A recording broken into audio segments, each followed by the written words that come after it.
dealing with all of that. Yeah.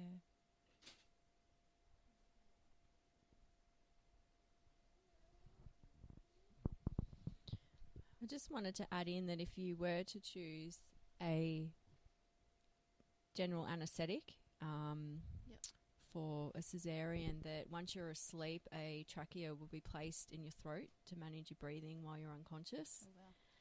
And you also would need to check with your hospital whether your birth partner will be present while you're having the general anaesthetic, because sadly in some cases you'll be alone.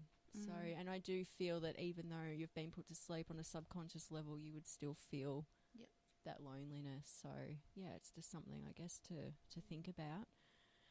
And look, the rise in C-sections needs to come back to the obstetricians who are just happily handing them out.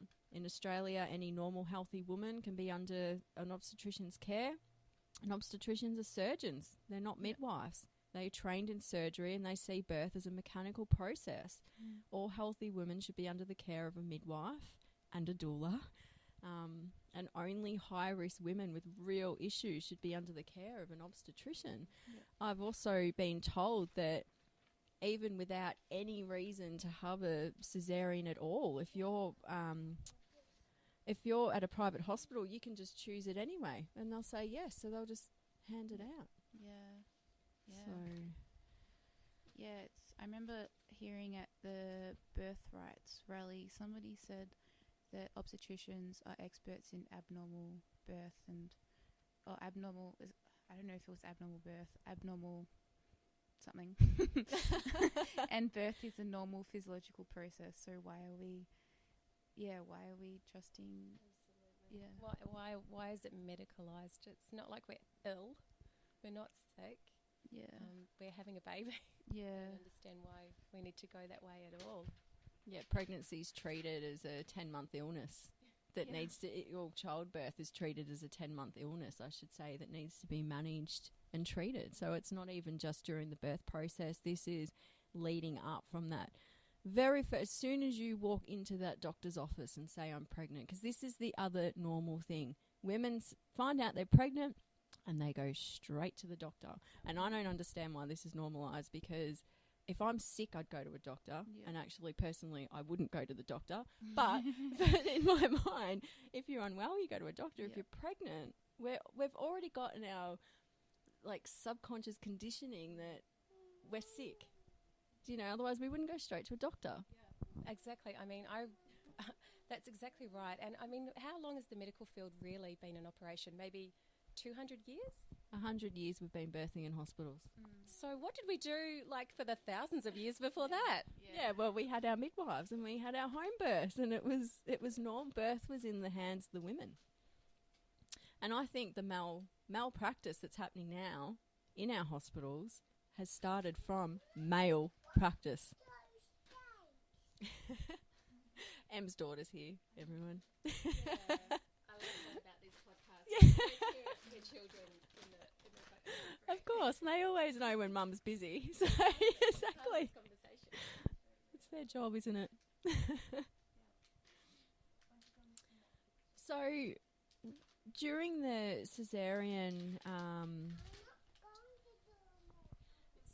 I just wanted to add that, when I first got pregnant, I did the thing that we are conditioned to do, and I went and got a test from the doctor, and I was pregnant, and she proceeded to tell me that, I needed to book into the hospital and get myself, on that program, and I said to her, I'm considering having a home birth.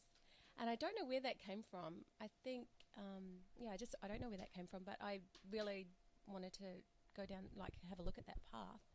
And she said to me, are you crazy? This is a medical professional. Are you a woman, a pediatrician, who I thought was a little bit kind of open-minded, a little bit different from, maybe mainstream GPs, a little bit open-minded. Are you crazy? Why on earth would you do a home birth and risk your baby when we've got all this modern technology? And that's that fear-mongering death card that I was saying at the start. This is what we seem to be pulling out straight away for this beautiful natural event, and it's unfair. I wonder if you're drawn to that because you've got such a beautiful culture. Perhaps. I mean, my grandmother was at my birth. So she was an old school nurse where they learn everything. They do they're midwives. They're looking after the aged. They're doing every surgery. They're doing everything. So she was at my birth and she delivered me. And I think the idea of being in a medical institution, I've never liked them. I never felt comfortable in them, and it just really scared me. Yeah. And I thought, why would I not want to be at home in private with the people I love, just doing what is natural? Yeah, that's awesome, because most people are scared of home birth, and you're scared of the opposite. It's great. Yeah, and that's such an interesting topic in itself too, isn't it? Yeah. Why is everyone so scared of home birth? Yeah, absolutely. Why do we think we need to be in a hospital? What's that about?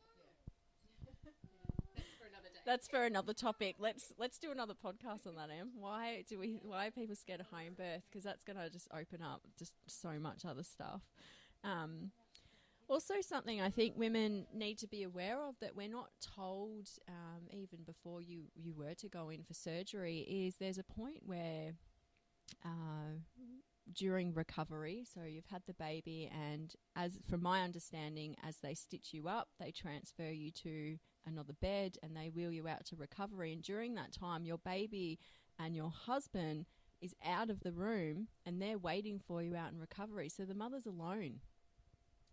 Yep, I experienced that where I was separated from my husband and baby afterwards, and he was having skin-to-skin contact, thank goodness, with our baby, which was great. But I did feel separated from them, and my instincts were to just wanting to be with my baby. But I was separated for observation, and to observe you. I think that's what it was, for recovery and observation, because I could see the nurse's desk from where I was lying. And I could see my midwife who was doing paperwork and things. Did they explain that all to you? Not at all, no. Did you have separation time from your baby as well? No, I mean, it was a bit of a lag between when they pulled her out of me and when they gave her to me. But apart from that, she was with me. Oh, the whole time? Yeah. Okay. There was a point, it was a bit strange, but because she was born at about 8 p.m, there was a point during the night where the nurse or midwife on duty in the ward I was in just randomly came in and wheeled her away without any explanation or anything. Mama cut it when it was finished. Yes. Different topic. Yeah. So, yeah, I don't know if that's normal or if maybe this nurse just thought maybe I needed a rest or something like that. But from my understanding, normal practices are the baby's taken. Okay. Yeah, taken out the room. Yeah, she was left lying next to me while I was wheeled into recovery or wherever it was. And then we're wheeled into a different room and tried to establish breastfeeding and stuff with some help. Do you mind me asking, did you have a birth partner with you at that birth? Yeah, I had my mum. She stayed with me the whole time. Okay. And so, because I thought, maybe if there was no support person there, maybe then that's why they just put the baby in they didn't give the baby to your mum and then ask them to wait. Yeah. Out No, in my recovery. mum just stayed. She went into the surgery with me as well. Yep. I'm not sure if it's because I know they'll be iffy about it, but my mum's a nurse, so they may have would have liked that. Yeah, and they may have just she was happy in scrubs and she knew what to do. Maybe they were just happy to let her in because of that. You're allowed to have one person in the room with you. Okay. But if you've already got your birth partner, then they generally won't allow your doula in as well. Yeah. Which is crazy because I think you probably need more support than ever if you're going to be going in to have surgery. Yeah. Is that because of the infection risk or what's the... I think it's just outdated practices personally. Okay. Because, I mean, if you're allowed in that room, you get dressed up in all the scrubs as well. So they're taking the precautions. Probably because there's 300 other people in there as well. That too. Yeah, there are quite a few. And they've employed someone to stand at the end of the bed, which is generally a man, as we discussed, and that's their role. So it's like you're taking their role away. But I just think it's this whole view of as soon as you step into surgery, I mean, again, we're looking at the whole process from this mechanical point of view. So everything's just changed with the whole awareness of what's happening. Like this woman is being initiated into motherhood through Yeah. this, and it's not treated as such. It's just treated as surgery. It's like a procedure. It's not like a Yeah, absolutely. And I felt there was huge pressure to adhere to a timetable. Huge pressure to progress. Huge pressure to, show signs that I was going to give birth. I felt Yeah. like I was on a time schedule that yeah. somebody we had to go and play golf, and I had to hurry up and give birth. It was Yeah. Yeah. Yeah, we talked about this a little bit in the last podcast with Andrea. Like the message she was given throughout her first birth was like, failure to progress, and everything had failure in front of it. Yeah. And it's interesting as well I guess the imprint that puts on you as well. Well, if you treat a woman as a failure through her initiation into motherhood, how's she going to feel as a mother all the way Yeah. through? She's going to be carrying with herself that she's a Yeah. failure anyway. Yeah. And I just don't feel that motherhood's going to be as easy for that woman, especially if she's not spiritually inclined, where you can really work through that stuff and understand what happened, because I think understanding and education and realising things is what brings us a lot of natural healing. But if you're not that way inclined and you don't really think about it, then you'll just be carrying that and not even realise. Yeah, it's actually really interesting because I think I did internalize quite a few beliefs from my experience. Yep. And I wasn't really aware of, because I wasn't at a point, during it to be aware of what was happening in my mind. But I had a couple of weeks ago, maybe a month ago, I had a ruptured ovarian cyst, and I remember because it was quite painful, and I remember one of the first thoughts I had, and I was just observing my thoughts, and this thought came in, and it said, my body has failed me again, or it's failed to do what it's meant to do again. And I was just sitting there going, what? Where did that come from? And I was like, oh, it's probably from that birth experience. Well, in the Ayurveda tradition, I think I've pronounced that right. Ayurveda? Yep. The first 42 days that they talk about in the postpartum period for a woman, they say that what happens in the first 42 days after birth is what the woman will carry for the first 42 years of her life. Okay.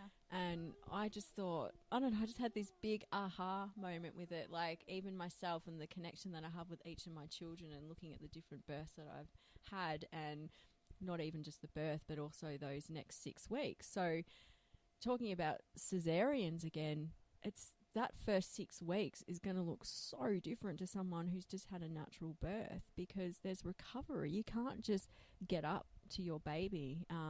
You're relying on your partner to perhaps bring the baby to you and change nappies, and so all the things that you think you're going to do, and you're going to get to do all the first time things for the baby, then perhaps you're not the one that's doing that, and you've still just got to observe and surrender. That's so true. And the imprint of that in those first 6 weeks is, it's going to be a long time carried. Yeah, you're trying to recover from surgery. You don't have time to, do what you can to bond with your baby and get to know your baby. Yeah, definitely. It's not going to be as easy. So, again, women who just choose to have an elective caesarean because they feel that that's going to be easier, and perhaps there is a deep-seated fear of natural childbirth. But it's really just a trade-off. There might be a little bit of work leading up to having that baby naturally, but you're just trading it off for all that work that's happening afterwards. And when you look at it from the long-term perspective and that relationship you're going to form with that child, is it really worth the trade-off? Even the physiological benefits of birthing a baby naturally compared to caesarean, the physiological benefits for that child throughout their life far outweigh making that choice, because it's easier. It's convenient. It's easier for the mother, or it's easier for the medical industry because they're about to change shifts or whatever, as you were saying. So, I'd actually like to share a story that I wrote of my very first experience of a caesarean. I personally haven't had a caesarean myself, so I don't truly feel that I could ever really understand. I can understand from an empathic point of view and from my experience, but I think for someone who's actually been through it, is going to be totally different. But yeah, I'd just like to